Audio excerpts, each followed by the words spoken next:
Woo! What's happening? Silencio. I'm going live. Okay. Quiet. Thank you. Okay, there's too much noise. I don't like noise. I don't do noise. Maybe that's rude. I just don't give a fuck. I guess I'm rude. Okay, we have 3 projects today that we're gonna work on. All right? 3. I just remembered the other one as I pushed the button to go live.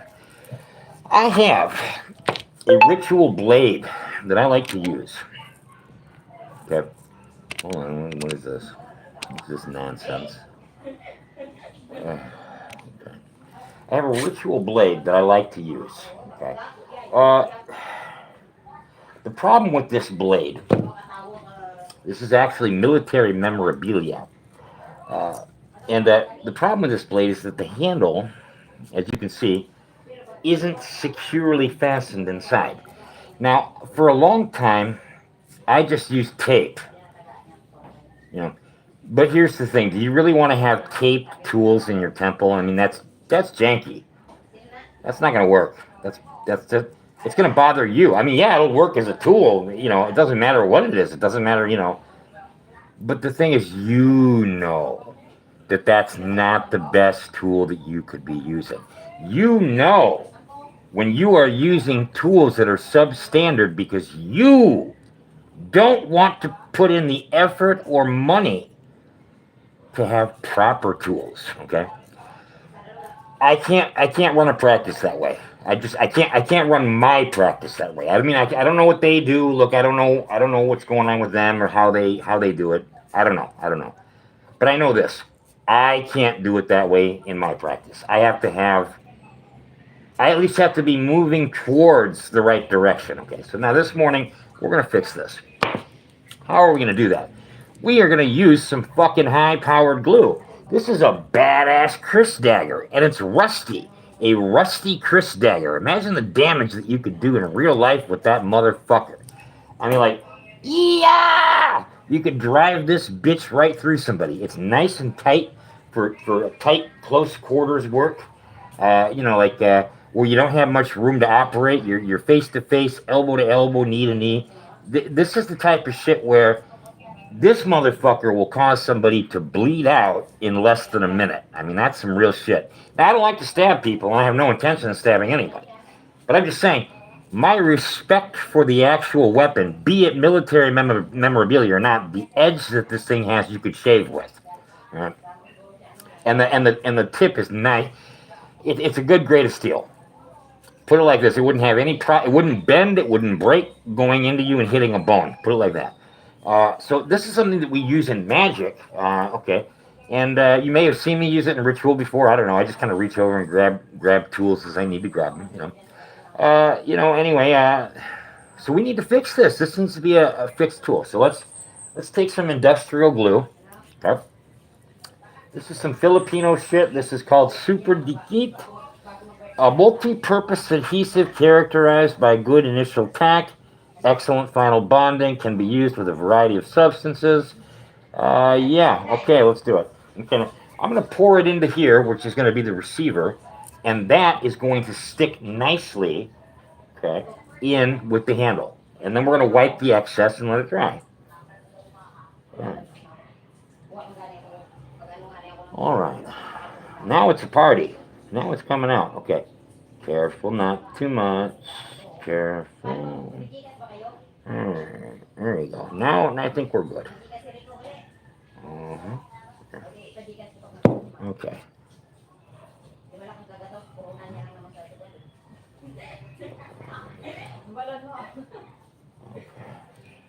Get in there. Get.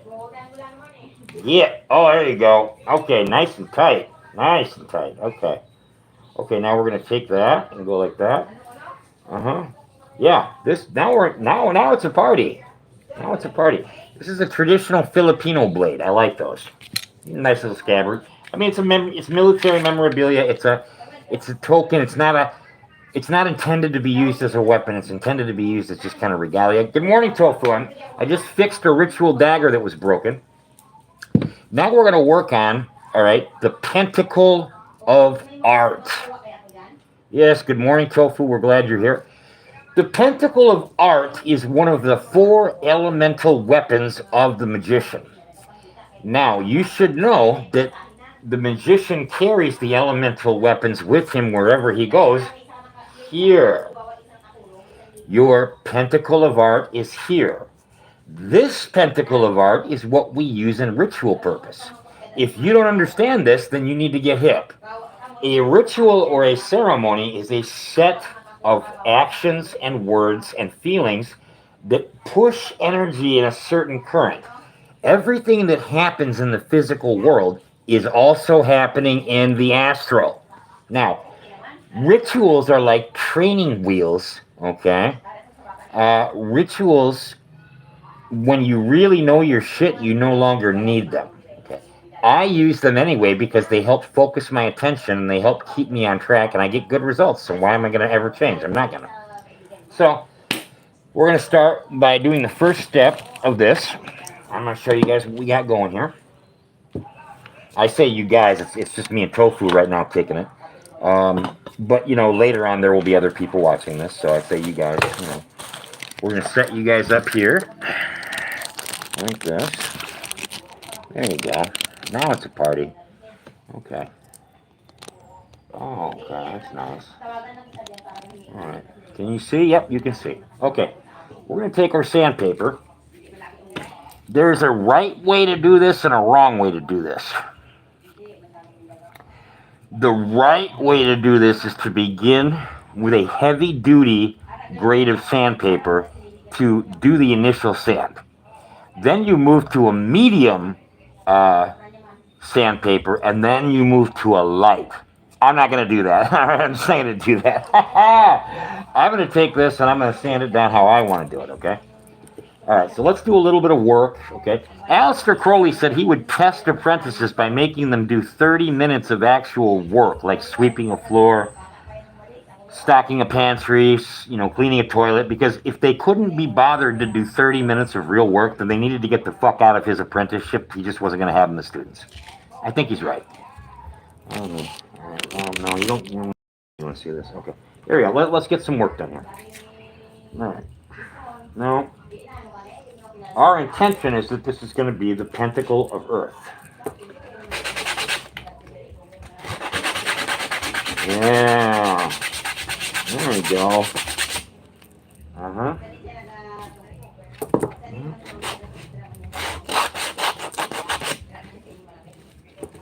Uh-huh.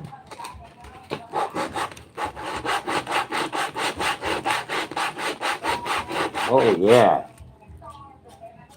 Nice, yeah. Nice and smooth, okay? All right.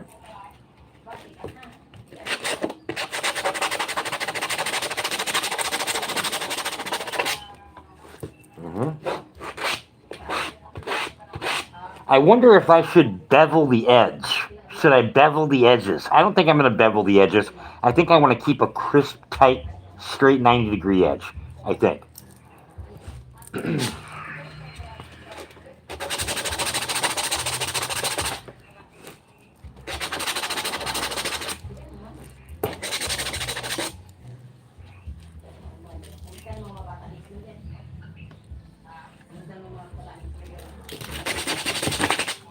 Fucking cheap-ass sandpaper. What's this? What's the meaning of this? Hold on. Okay.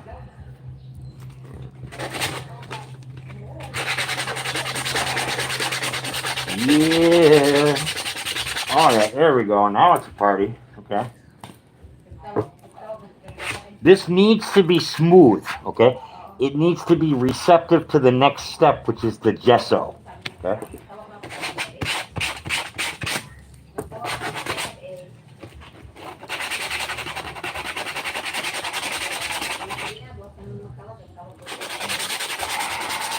There we go.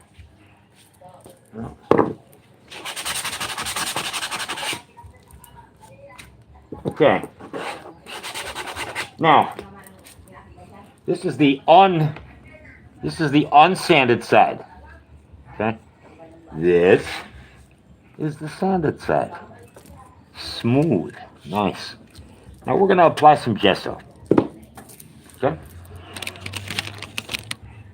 Alright, where's my gesso? Oh, right here. Okay.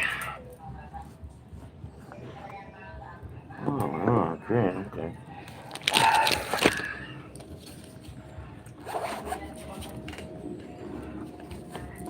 Check out the kick-ass paintbrush set I got. Motherfucker came with a mini trowel. A trowel! That is some Masonic shit. And a sponge. I think we're gonna use this bad boy right here.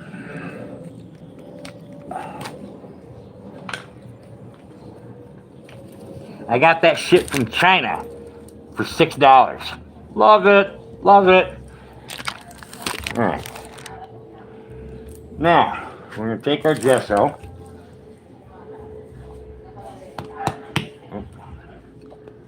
Okay. Now we're going to do our first coat of gesso.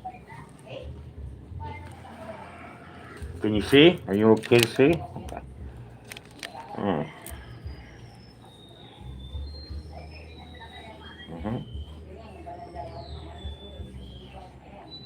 This is what you use prior to putting on an acrylic coat of paint. Acrylic paint needs a base of gesso to really take nicely, to really let the color shine through. This is a very important step. And a lot of people skip it because they just don't know, which is a gap in their knowledge, or they don't give a fuck. Where did I learn this? Actually, the Ciceros wrote a book on magical tools for the Golden Dawn. This was late 90s, okay? And actually, it was one of the better books that came out of Llewellyn Publishing at the time, and it was one of the better books from the Golden Dawn series of Ritual Magic. Believe it or not, their hands-on approach to making pretty much everything and giving step-by-step instructions to a layman, you could really make that shit, and it looks really good when you were done if you followed the instructions. So I just kind of went with that. That's how I learned this. Okay, here we go. Oh yeah, there we go. All right. Here we go.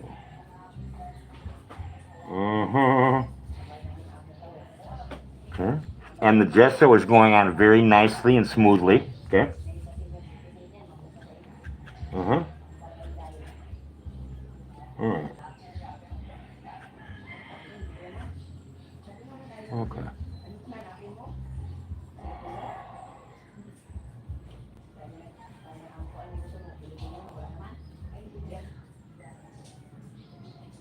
I do not plan to paint the edge or the bottom of this. I'm not going to do that. It doesn't need to be painted. I don't give a shit if it doesn't seem complete to other people. It does to me. Right. I'll probably paint the base just jet black, and I'm not going to do a whole lot with that. I don't even think I'll sand it, to be honest with you. Now, the element of earth, let's talk about that for a minute. Some people picture it with green, okay? Some people picture it with black, okay? Some people think this, some people think that, you know. The Golden Dawn for Malkuth uses citrine, russet, olive, and black, I believe is its four colors that it uses to denote the sphere of Malkuth, the physical universe, in the world of Asaya, the material world. So, having said that, there are what's called scales, okay? Scales of sephirotic color. You can look this up on Google, and I think you should. Sephirotic scales. The most commonly used scale, okay, is called Queen's scale. There is King's scale that represents Atsiluth. Queen's scale, Beria. Something scale, Yetzira, and then, obviously the last would be, Malkuth, Asya.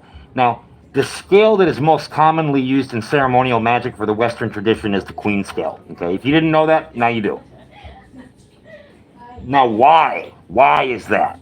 Fuck me, I don't remember. I just can't remember. I'm sorry. I can't. Look, guys, I can't be all things to all people all the time, okay? I can't remember everything that I'm supposed to all the fucking time. I mean, you guys are going to have to cut me a little bit of slack, but I do know that I'm right 100% about that. So, now, does that mean that I can't paint my pentacle how I want? I'm serious, man. Motherfuckers can suck it. I'm gonna paint my pentacle the way I want to. I don't give a shit about the Golden Dawn or what's correct. I'm gonna do me. It's my pentacle. I'm the one that has to use it, not them. They don't have to like it. I don't give a shit. I am gonna do for my pentacle. I don't know what I'm gonna do. I don't. I don't know. I'm still thinking about it. Okay. Now I've got one good coat of gesso here. Okay. You need to pay attention to detail. You need to get a nice even coat. Okay. I'm gonna do a little more gesso here just to make sure it's evenly spread. Okay. We have some good coverage of a nice base coat. Nice rich base coat. All right. Yeah. Yeah. There we go. Now it's a party, huh? Now it's a party. Okay. There we go. I can't do anything with my bracelet work today because I got shit tons of stonework to do, and I can't do a goddamn bit of it because I ran out of fucking string. So I gotta wait for that today. God damn it! It just doesn't ever get better. You know, it doesn't ever get any easier. I'm gonna be honest with you. All right, here we go. Yeah, they were supposed to be here yesterday with it, and I waited all day for goddamn nothing. It was just infuriating. Okay, now pay attention on when you sanded this down. There should no longer be rings or ridges in the surface that stop you from getting yeah, right, yeah, yeah. So the colors, according to each of the four worlds, yes, they are called scales: king scale, queen scale, and so on and so forth. Queen scale tofu is the one that is most commonly used for ritual magic. Alright? The why, I can't remember how to tell you that, but I do know that it's true. If you wanna find that out for us on a Google search tofu and then post it here, it'll be a gold star for you, man. We'll give you a gold star for the day. Tofu is a very advanced practitioner. For those of you who don't know Cosmic Tofu from the Occult Mirror form, he's a good dude. His study of so many different disciplines and forms of magic is really amazing. He has the ability that a lot of people don't have, which is he has a strong foundation in what we would call comparative religion or comparative theology. Right? He is able to find links between different pantheons and different cultures that were never exposed to each other in ritual, in deity, and so on and so forth. And his work is very fascinating. And now, if he doesn't mind me sharing, and maybe he does, I don't know, he's working on Abramelin. Oh, God, I've been wanting to work on Abramelin shit for years and years, and I just keep putting it off. But he's actually doing the work, so I'm watching him do it, and it's exciting, you know. Anyway, if you don't know Cosmic Tofu, now you do. And if you want to see him and read some of his work, he's on the Occult Mirror Forum, which is occultmirrorforum.net, and that's that. You can check him out. He's a good dude. All right. Now, all right, here we go. This is what you need to have when you're pretty much done here. Okay. See that? That's how it needs to look. That's your base coat. Now, I'm going to let this dry a few hours, and probably I'll make another video tonight of doing the next gesso coat, because I'm going to do 2 gesso coats. And then we're gonna actually go to the main event tomorrow, the actual painting of the pentacle, the line work that we're gonna do, the etch tracing first, and then the actual final finish coat. Then we're gonna seal it with acrylic sealant spray, and let that dry. And then once that's finished, then we actually have a finished product, and then we have to consecrate it in ritual. And then after that, we have a fully functioning Pentacle of Earth. Ballin'! Okay, I'll see you guys later for the second coat. I was going to do magic squares, but I have other things I have to attend to. We're going to get to this next. Now this, guys, these are intended to be base plates for magic squares. All right? Oh, hey, Jupiter's Corner, how are you? These are intended to be base plates for magic squares that are planetary. I think I fucked up, and I think I got ones that were too small, okay? Because the numbering on these are going to be really, really hard, like on the square of, say, Mercury or the moon or the sun. It's going to be really hard to make the numbers that small and the columns that small. I don't know I can do that by hand. I don't know I have the skill. So I may need to go and buy bigger squares, and then I'll be able to do it a little bit easier. But these are what I'm going to use. And we're going to do the same process here.